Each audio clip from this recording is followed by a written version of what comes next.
लेकिन गुरु महाराज एक बड़ी जबरदस्त बात कहते थे। गुरु जी कहते थे, नम्र सागर जी बाहर जा रहे हो, ध्यान रखना, खरा सोना सोने के तराजू में नहीं तौला जाता, होता है सोना और तौला जाता है काहे के तराजू में भैया? लोहे के तराजू में सोना तौला जाता है। शाबक लोहे का तराजू है और सोने को तौलेगा और बोलेगा, अरे इसमें ये तो 22 कैरेट है। अभी हुआ हमारे साथ, हम प्रवचन दे करके उठे, एक शाबक आकर के हमसे बोलता है, महाराज बहुत विकास कर लिया आपने, शैली आपकी बहुत प्रवीण हो गई है। हमने कहा भैया तुम प्रवचन में ये देख रहे थे कि हमारी शैली कैसी हो गई, तुम ये भूल गए कि हमने बात क्या कही। नहीं, वो बात तो कुछ भी कही हो, लेकिन बहुत विकास कर लिया आपने, आपकी शैली बहुत प्रवीण हो गई है, बड़ा अच्छा बोलते हैं आप। हमने कहा धत तेरी की, हमने सोचा था कि ये उद्बोधन सुन करके अपना कल्याण करेगा, ये उद्बोधन सुन करके हमको नंबर देने लगा। हमने कहा कितने नंबर? बोले 10/10 महाराज। हमने कहा धन्यवाद, लेकिन आपको समझ में कुछ नहीं आएगा, इसलिए समझने का प्रयास करिए। छोटी सी पंक्ति थी, गुरु महाराज के मुख से कही गई। जग के, आप लोग पढ़ रहे होंगे, जग के वैभव को पाकर के निज दिन कैसा मस्त रहा। एक पंक्ति पर 1 घंटे का उद्बोधन गुरु महाराज का। आचार्य जी कहते तुमने क्या देखा जो हमने देखा? आचार्य जी कहते हैं हमने वो राजा देखा, वो राणा देखा, हमने राम देखे, हमने कृष्ण देखे, हमने हनुमान देखे, हमने देखा विष्णु कुमार मुनिराज का वैराग्य देखा, हमने 700 मुनियों को घानी पे पिलते हुए देखा, सूली पर चढ़ते हुए 8000 मुनियों को गुरुदेव कहते हैं मैंने अपनी आंख से देखा। आपने देखा?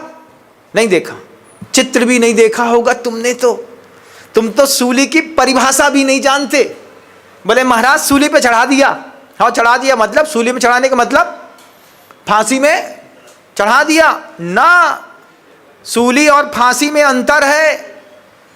जैसा सूजा होता है ना, ऐसी लोहे का मोटा स्तंभ होता है, 3 फीट का होता है, ऊपर से चढ़ाते हैं व्यक्ति को, उसके मल द्वार से उस सूजे के ऊपर बैठाते हैं, दोनों हाथ से दबाते हैं, वो गुदा द्वार से हो करके लोहे का स्तंभ फट करके कहीं गले से निकलता है, कहीं छाती से निकलता है, कभी यहाँ से निकलता है और घुस करके निकलता है।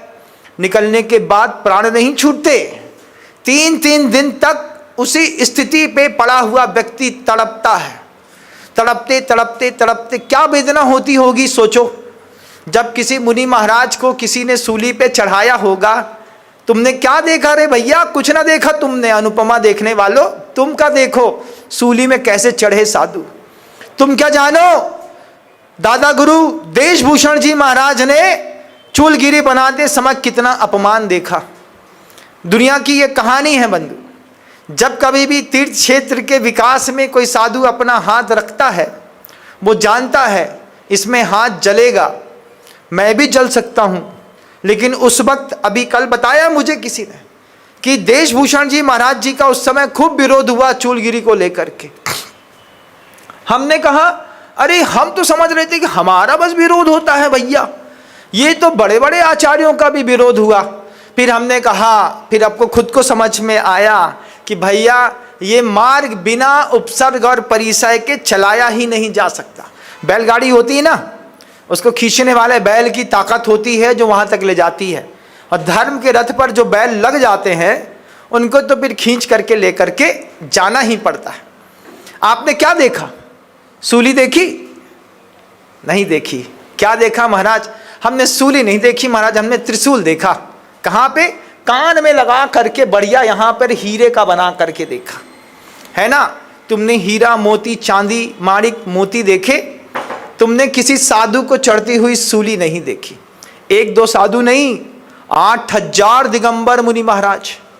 तमिलनाडु में जाकर के देखना इतिहास, किस बात के लिए कि राजा ने कहा या तो जैन धर्म स्वीकार करो या फिर मृत्यु स्वीकार करो।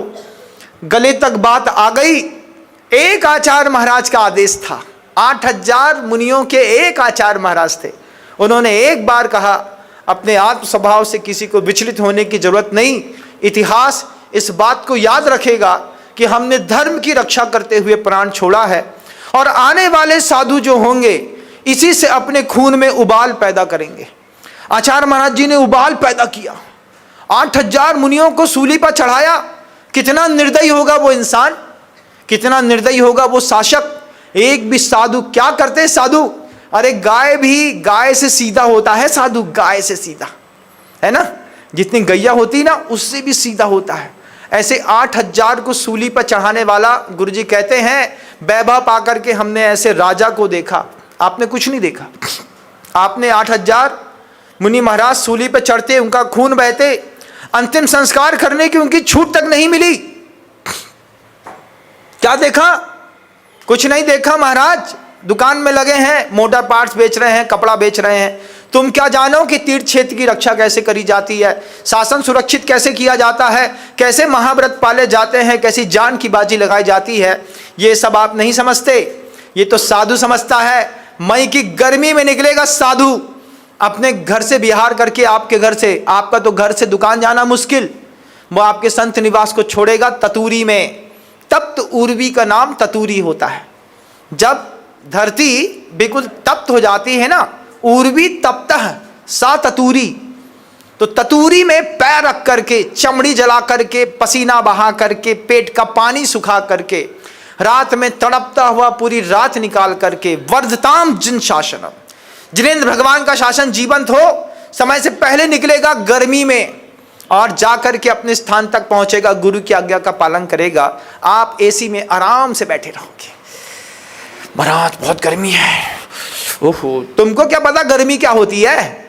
गर्मी तो हमसे पूछो जो हमारे दिल के अंदर की गर्मी है। तुम तो ठंडे लोग हो, गर्म तो इधर की छातियां हैं, जो कुछ भी परिस्थितियां हो कैसी भी हो, लेकिन जब तक अपने आचार्य महाराज की आज्ञा पालन नहीं होगी तब तक ये खून बेचारा ठंडा ही नहीं होता।